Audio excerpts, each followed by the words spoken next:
देखो, सदन जी का जो जन्म है, इसी से हमें ये पता चलता है कि भगवान केवल भाव देखते, केवल भाव देखते हैं।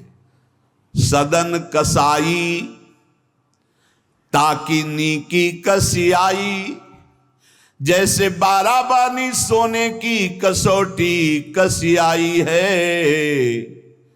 जीव को न बध करें ए पे कुलाचार ढरें, बेचे मांस लाए प्रीति हरि सो लगाई है।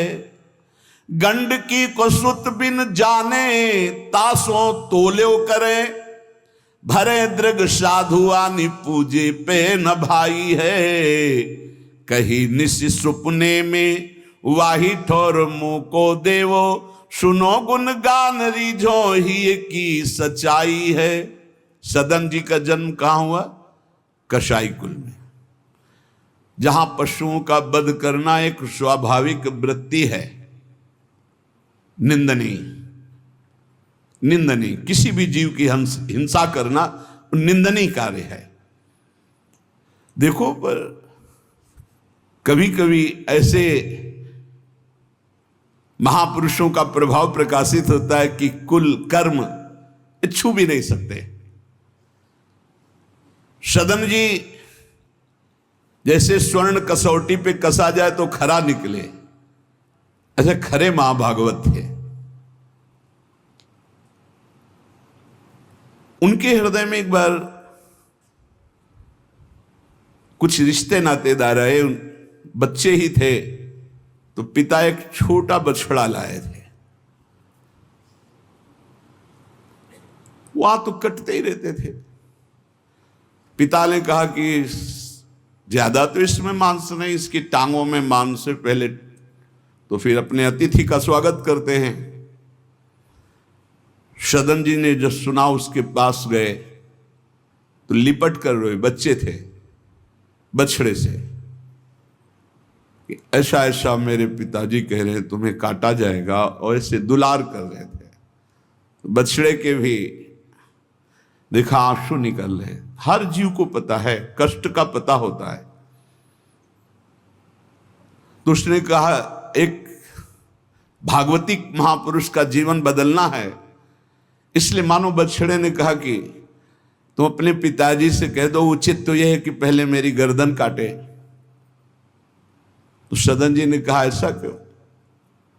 बोले क्योंकि मैं पूर्व में ऐसा था, तुम्हारे पिताजी पशु थे और मैंने इनकी गर्दन उड़ाई है, तो मैं अब पशु बना हूं, इनसे कह दो तुम्हें गर्दन ही काटनी चाहिए, पहले जिंदा टांग मत काटो, मैंने तुम्हें इतना कष्ट पूर्व में नहीं दिया था, सीधे गर्दन काटी थी। इसका मतलब जो कर्म किया जाता है उसका फल मिलता है पक्का। मैंने पूर्व में तुम्हारे पिता की गर्दन काटी थी इस जन्म में, इसीलिए मुझे पशु बनना पड़ा, और तुम्हारे ही पिता मेरी गर्दन काटेंगे पक्का, तुम रोक नहीं सकते क्योंकि वो विधान है। पर वो पहले टांग ना काटे, पहले गर्दन काटे। अब ये घटना उनको बहुत चुभी। जीव को अपने कर्म का फल भोगना पड़ता है जन्म जन्मांतरों में। बच्चे ही थे, कुछ संत मंडली जा रही, यही है मत की रति गति भूति भलाई, जब जे जतन जहां जे पाई, सो जानो सत्संग प्रभाव। सत्संग का एक अमोघ प्रभाव होता है। वो संतों के सामने गए, चरणों में लौट गए, बालक थे। संत जनों ने उठो उठो बच्चे, तो रोते हुए बोले कि हर कर्म का फल जीव को भोगना पड़ता है, कोई ऐसा साधन है जिससे कर्म का फल ना भोगना पड़े और जीवन मुक्त हो जाए, जीव मुक्त हो जाए? उनका भगवान का निरंतर नाम रटना। श्री हरि हरि नाम निरंतर रटे और स्वयं किसी जीव को कष्ट ना दे और संतों का संग करता रहे तो जीवन मुक्त हो जाएगा। बस छोटे से बालक सदन जी में बात बैठ गई, बस अंदर शुरू कर दिया हरि श्री हरि श्री हरि श्री हरि। संतों की बात मान ले तो परम पद जेब में है। अब पिताजी जब तक रहे तब तक वो वध करते रहे जीवों का, लेकिन सदन जी ने कभी कभी किसी का वध नहीं किया। वो कुल परंपरागत मांस खरीद लाते और उसी को मुनाफा करके बेचते और परिवार का पोषण करने लगे। एक दिन ये रास्ते में आ रहे थे तो किसी साधु का बटुआ ढीला होगा तो शालिग्राम भगवान गिर पड़े थे। इन्होंने उठाया कि अच्छा चमकता हुआ कोई पत्थर है, तो शालिग्राम भगवान को लाए तो उन्होंने अंदाज में कि आधा 1 किलो के वजन का काम तो करेंगे, तराजू में रख दिया। हरि श्री हरि श्री हरि श्री हरि, हर समय नाम जपना। ये तो बचपन से शुरू था संतों की कृपा से, और भगवान से अंदर से समर्पण था। ये नहीं जानते थे कि शालिग्राम भगवान है, देखा ही नहीं था कभी भगवान के शालिग्राम रूप को। अब जैसे कोई कहता 5 किलो दो तो 5 किलो शालिग्राम बन जाते, 2 किलो तो 2 किलो दो। अब तो बहुत बढ़िया काम की बाट बदलने की जरूरत नहीं, एक ही बाट में जितना मांगो उतना दे दें और ठीक वजन उतना ही होता, कभी किसी को संशय नहीं हुआ। एक दिन वो संत समागम करते ही थे तो एक संत भगवान आए। कोई इनके यहां ये भेद नहीं मानता था कि ये अमुक कुल के, क्योंकि इतने महाभागवत थे। संतों के चरणामृत लेना, उनके पास बैठकर सत्संग करना, तो संत जन इनके यहाँ आकर के बैठते थे, इनके यहाँ आकर के थोड़ी देर भगवत चर्चा, बड़े उच्च कोटि के भाव सदन जी के प्रकाशित थे। तो एक संत भगवान ने देखा कि ये तो बड़े सिद्ध शालिग्राम हैं, इनमें तो चक्र का चिन्ह भी है और ये इससे मांस तोलते हैं। अश्रुपात होने लगे संत जी के कि ऐसा अनर्थ करते हो तुम, भगवान के भक्त हो। संत जी ने सदन जी से बताया कि ये जानते हो तुम्हारे बांट नहीं है, स्वयं शालिग्राम भगवान हैं, और इतना घृणित कार्य कि तुम इनसे एक तरफ मांस और एक तरफ शालिग्राम। बड़ी बड़ी उनको व्यथा हुई। सदन जी ने कहा मुझे कुछ पता नहीं, मैं नहीं जानता, मेरे लिए तो ये बहुत सिद्ध बांट है, मैं जितना ग्राहक मांगता है उतना ही, आधा किलो तो आधा किलो, 5 किलो तो 5 किलो बन जाते हैं। आप देखो अपने कुल कर्म को कर रहे हैं और नाम जप कर रहे हैं और संतों की कृपा है। तो देखो अचानक रास्ते में भगवान शालिग्राम जी मिले थे। उन्होंने कहा अगर ये भगवान है तो आप ले लो, हम तो सेवा पूजा कुछ जानते नहीं, आप इनको ले जाओ। संत जी ले गए और देखो ये हृदय में बैठा लीजिए, संत मिले मतलब आखिरी जन्म हमारा है। विश्वास अगर कर ले, पक्का समझ लीजिए ये तुम्हारा विश्वास काम करेगा। निमज्जोन्मज्जताम घोरे भवाब्धौ परमायनम संतो ब्रह्मविदा शांता निर्दडे वापसु मज्जताम। इस घोर संसार सागर में जो हम डूब रहे हैं, तो भगवान भेजते हैं ब्रह्मवेत्ता संत महापुरुष का समागम, और जहां संत मिले तो आखिरी जन्म समझो इस संसार समुद्र से पार होने के लिए सुदृढ़ नौका संत समागम है। भव सागर कहाँ नाव, शुद्ध संतन के चरण, तुलसीदास प्रयास बिनु मिलहि राम दुख हरन। संतों के चरणों का सानिध्य मिला तो देखो सदन जी हरिनाम जपने लगे, सदन जी के हृदय में संतों की प्रति प्रियता बढ़ी, शालिग्राम भगवान मिल, सब बानक बन जाता है। अब संत जी शालिग्राम भगवान को ले गए, एकांत में जाकर के भगवान का पंचामृत से अभिषेक किया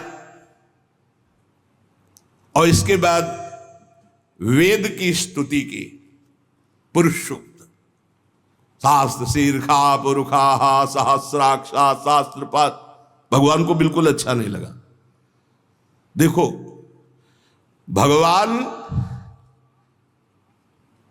प्रीति चाहते हैं, सिद्धांत एक अलग होता है। इसीलिए कल हम ऊपर कुछ साधकों से कह रहे थे कि किसी भी साधक को ठाकुर जी में जिस रूप में आसक्ति हो उसको ठेस नहीं पहुंचानी चाहिए, क्योंकि पता नहीं कितना आसक्त हो, आप देख करके अच्छा चलो, ऐसे नहीं कभी वही ओहो धन्य भाग, कितने सुंदर आपके ठाकुर जी है, बहुत सुंदर, आप खूब प्यार कीजिए, क्योंकि पता नहीं वो कितनी गहराई से प्यार कर रहा है आप, तो उसका हृदय बहुत दुखी हो जाएगा। भक्त का हृदय दुखी हुआ तो आपकी उपासना में फर्क पड़ जाएगा। संत जी को लगा था कि कसाई कुल में जन्मे हैं, मांस का उधर पल्ला इधर ठाकुर, क्या अपराध कर रहा है उनको ऐसा, और बाहरी दृष्टि में लगता भी ऐसा ही है। तो कहा भयो जो पे बड़े कुलहू में जन्म भयो, जप तप नेम व्रत साधन अपार है। कहा भयो तीर्थ अनेकन गमन किए, गयो नहीं जौलो निज मन को विकार है। जौलो मेरे संतन में राखे जाति भेद सदा, तौलो कहो कैसे वह पावे सुख सार है। मेरे साधु नीच पद पंकज ना धोयो, जोलो सब शास्त्रन को पढ़ी बोई भार है। जरा भी भाव किसी भी संत जो भगवत मार्ग के प्रतीक है, जाति पक्ष में रूप पक्ष में इनके तेज तो है नहीं, ये तो ऐसे बिल्कुल नहीं, सावधान, पता नहीं कौन किस कोटि का उच्च कोटि का महापुरुष हो आपका चिन्ह।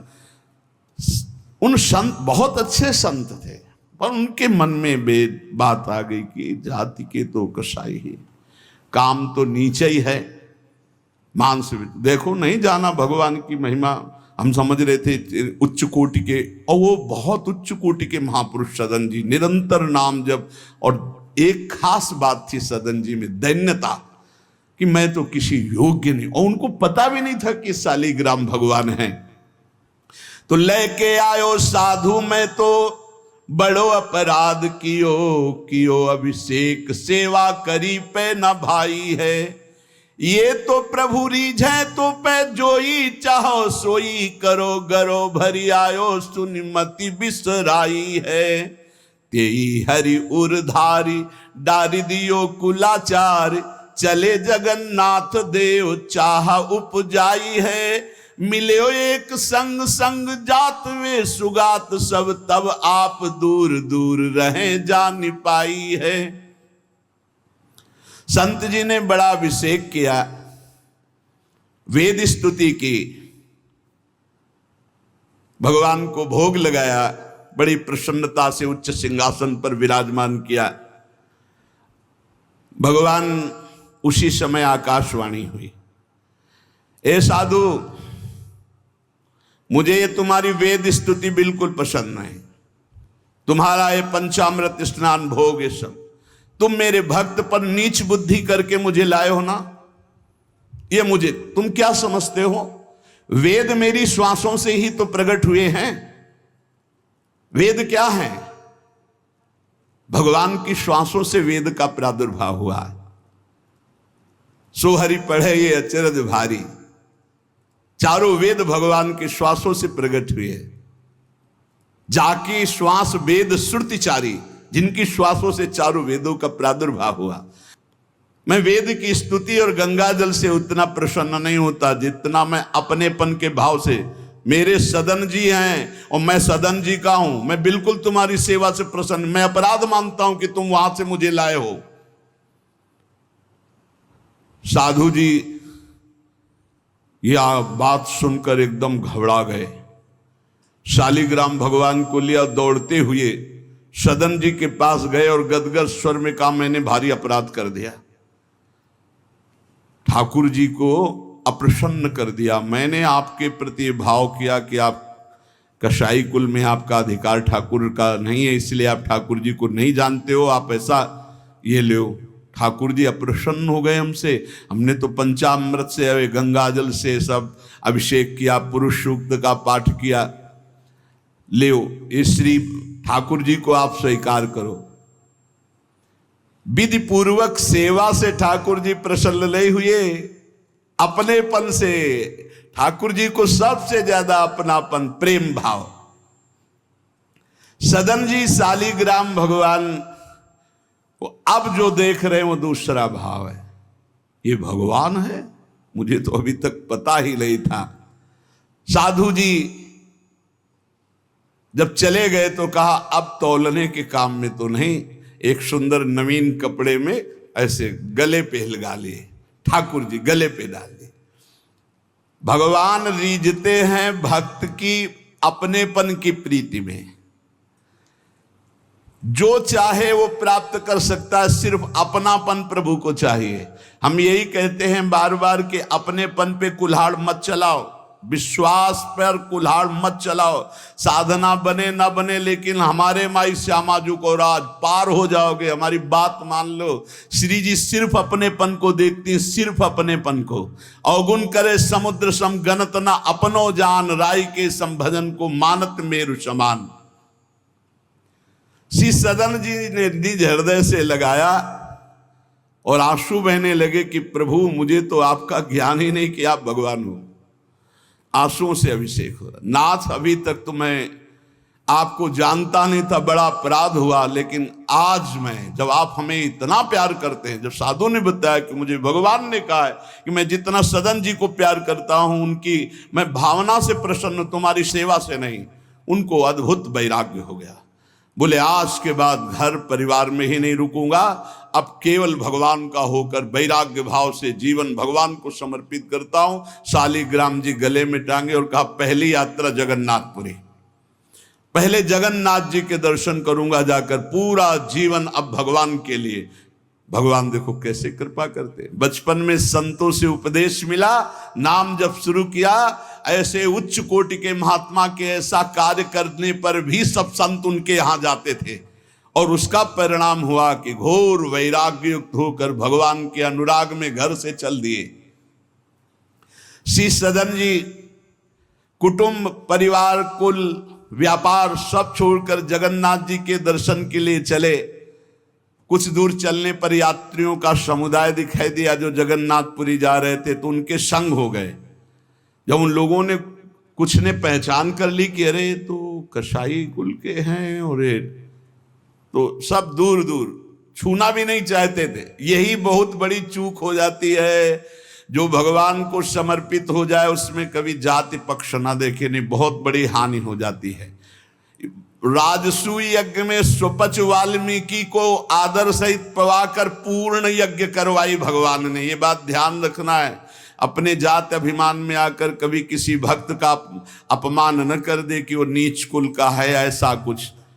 जब ये देखा सदन जी ने कि ये लोग घृणा करते हैं हमसे, तो खुद अलग हो गए। सदन जी बड़े पुलकित है कि आज जगन्नाथ जी के दर्शन होंगे। एक जगह देखा गौएं पानी पीने के लिए लालायित हैं, तो एक आदमी बाल्टी से पानी निकाल तो गौओं को डंडा मारने लगा। सदन जी ने कहा क्यों, पानी क्यों नहीं पीने देते? तो बोले इतना गहरा कुआं है, घसीटने से हमारे हाथ दर्द होते, अपने घर के लिए ले जाएंगे कि इनको पिलाएंगे? तो उनका अगर आप कृपा करें कुछ समय हमें दे दें बाल्टी और मैं भरूं, तो बोले मुझे फिर कोई परेशानी नहीं। भर भर करके 2500 गाय थी, सबको पानी पिलाया। शाम हो गई, पानी खींचने में पिलाने में समय लगा, तो उन्होंने सोचा गांव में भिक्षा मांग लेते हैं और आज रात्रि कहीं एकांतवास कर लेते हैं, सुबह जगन्नाथ जी के दर्शन करेंगे। तो आयो मग गांव भिक्षा ले नई ठाव गयो, नयो रूप देखी को तियारी जी परी है, बैठो याही ठौर करो भोजन निहोरी कहो, रहो निसि सोई आई मेरी मति हरी है, ले वो मुंह को संग गरो काटो तो न होए रंग, बूझी और काटी पति ग्रीव पे न डरी है, कही अब पागो मोसो, ना तो कौन तो सो मोसो, सुर करी उठी इन मार्यो भीर करी है। बहुत कठिन है वैराग्य लेकर भगवान के मार्ग में परम दयालु स्वभाव श्री सदन जी जगन्नाथ जी के दर्शन करने। रास्ते में एक घर में आवाज लगाई, भिक्षाम दे। भगवान की लीला, एक स्त्री निकली भिक्षा लेकर, देखा रूप।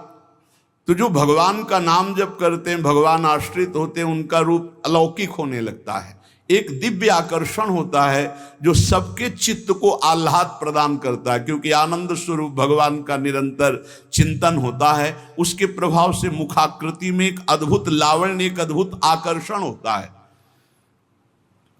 वो स्त्री ने देखा कि नवयुवक भिक्षुक तेजस्वी, वो रीझ गई, देखते ही रीझ गई। और उसने कहा कहीं मांगने की जरूरत नहीं, आप यहां बैठो और भोजन करो। सदन जी ने कहा हमें पाना तो है ही, जब आप पवाने के लिए कह रही तो पवा दीजिए। स्वाभाविक, क्योंकि अभी वैराग्य मार्ग में निकले। उस स्त्री ने प्रार्थना की, भोजन बना के पवाया और कहा प्रभु यदि आज रात्रि यहीं विश्राम कर लें तो आपको क्या, सुबह जगन्नाथपुरी चले जाइए। आपने उस स्त्री के विशेष आग्रह को स्वीकार करके उसके घर में शयन करना स्वीकार कर लिया। जब उसके पति सो गए तो रात्रि में उठ करके आई और आपके पास आकर बोली कि मैं आपको देख करके काम से पीड़ित हो चुकी हूं, अतः आप मुझे स्वीकार कीजिए और मैं सदा सदा के लिए आपके साथ के लिए चल दूंगी। सदन जी ने कहा यदि तू मेरा गला भी काट डाले तो भी मैं तुझे स्पर्श नहीं कर सकता, क्योंकि तेरा पति है। अच्छा, उसने गलत अर्थ ले लिया। उसके भाव में आया कि अगर पति है तो ये स्पर्श नहीं करेंगे, अगर पति ना हो तो स्वीकार कर लेंगे। कोआ मदांधो मदना तो रोवा, अंधों में भी अंधा कौन है, बोले जिसमें काम जागृत हो जाए। वो ऐसे काम से व्याकुल हो गई कि सोते हुए अपने पति का बिल्कुल भी प्रियता न रखते हुए गला काट दिया और आकर बोली सदन जी से कि अब मुझे स्वीकार करो, आपको पति का भय था ना, गला काट दिया। सदन जी ने कहा कि तू कितनी नीच है, जब तू अपने पति का गला काट दिया तो तू कितनी नीच है, इतना सोचा है? वैसे ही मैं तुझे स्पर्श नहीं करता, अब तो तुझे देखना भी नहीं। तो स्त्री ने कहा मुझे ऐसा मत समझो कि मैं तुम्हें भी बख्श दूंगी, तेरे कारण मैंने अपने पति का गला काटा है तो फिर तू भी नहीं बच सकता। तो सदन जी ने कहा क्या कर सकती हो? तो उसने कहा मुझे स्वीकार करो, नहीं उच्च स्वर से अभी हल्ला मचाती हूं। माया का विचित्र तांडव, और मैं जोर जोर से सबको कहूंगी कि ये मेरे साथ गलत करना चाहता था, मैंने रोका, मेरे पति ने रोका, मेरे पति का गला इसने काट दिया, इसलिए अभी कहती हूं मैं आजीवन तुम्हारे साथ रहूंगी, मुझे ले चलो।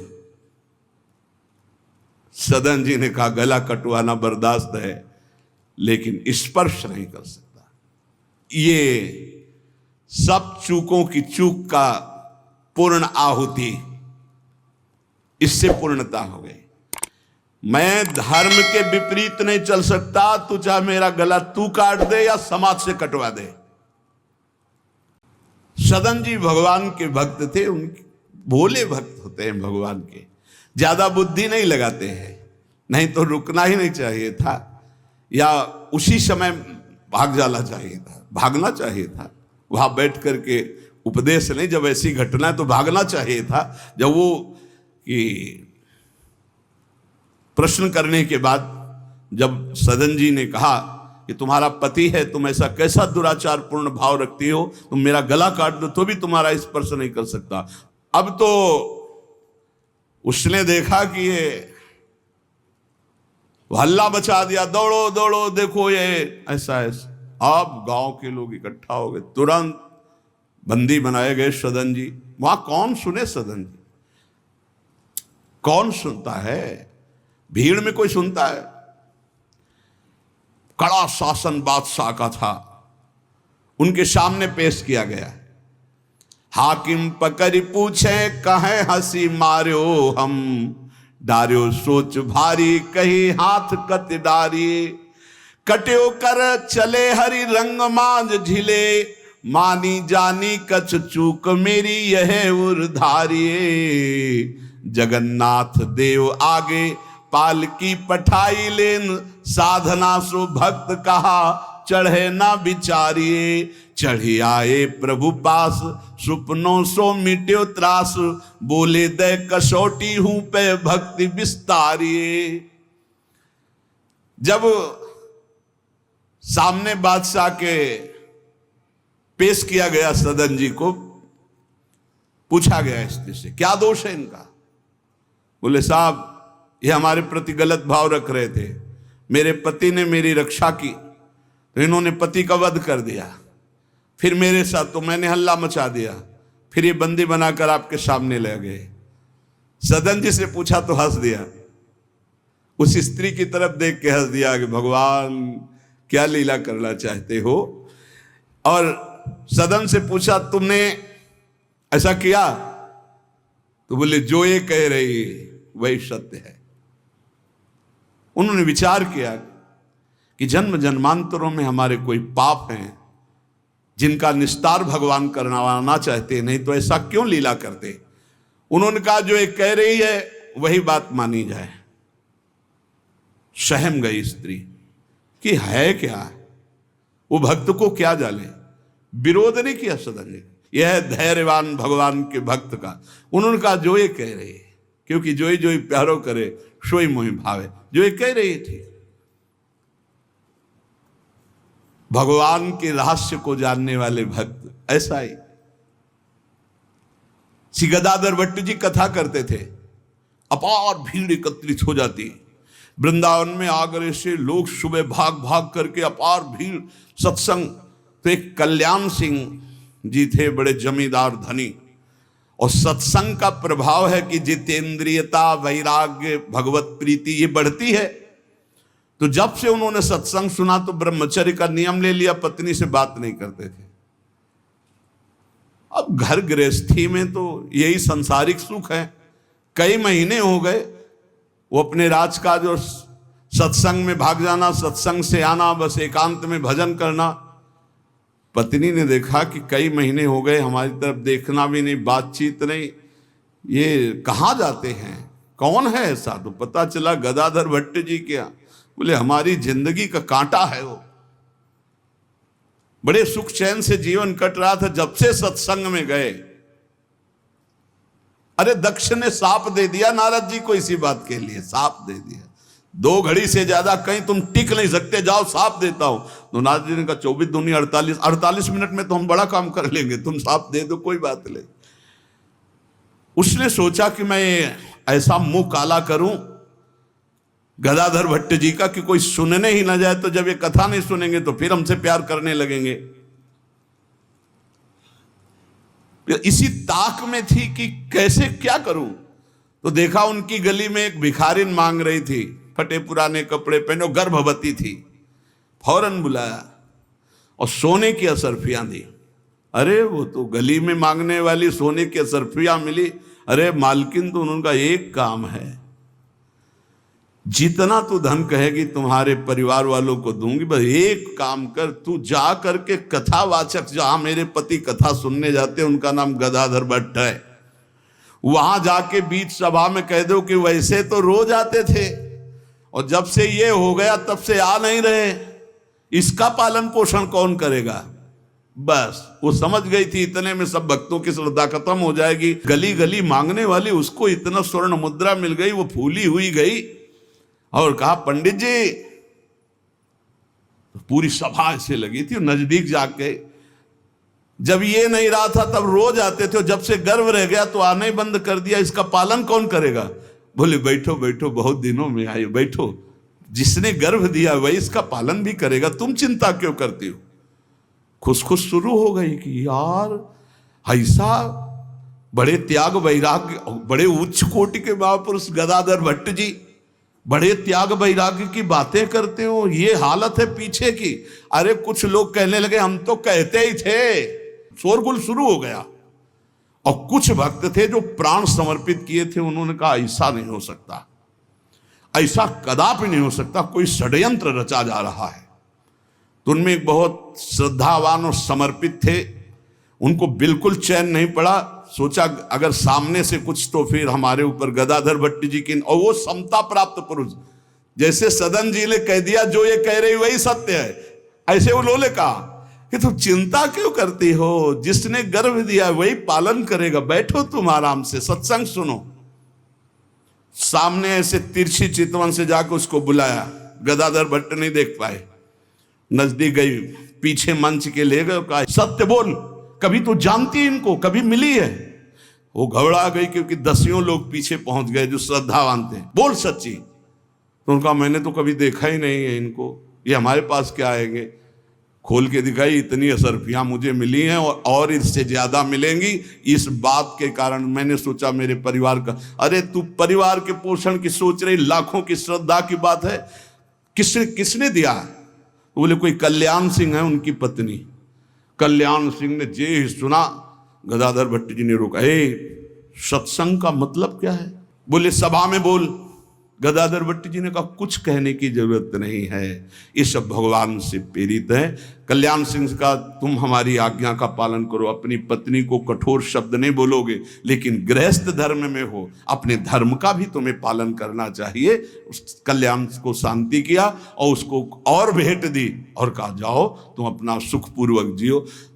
जैसे महापुरुष जो स्थिति होते उसमें सबको लगने लगा था। उन्होंने कहा बैठो बैठो बैठो, जिसने गर्भ दिया वही पालन। अब वो तो कह रहे हैं भगवान को लेकर, और लोग समझ रहे हैं कि मामला है। ऐसी सदन जी ने कहा जो ये कह रही वो सत्य है, क्योंकि वो समझ रहे हैं कि भगवान कुछ दंड देना चाहते हैं, तो मैं क्यों बचना चाहूं। भक्तों का बड़ा विचित्र स्वभाव होता, समझ पाना बड़ा कठिन। उन्होंने कहा जो कह रही है सत्य है।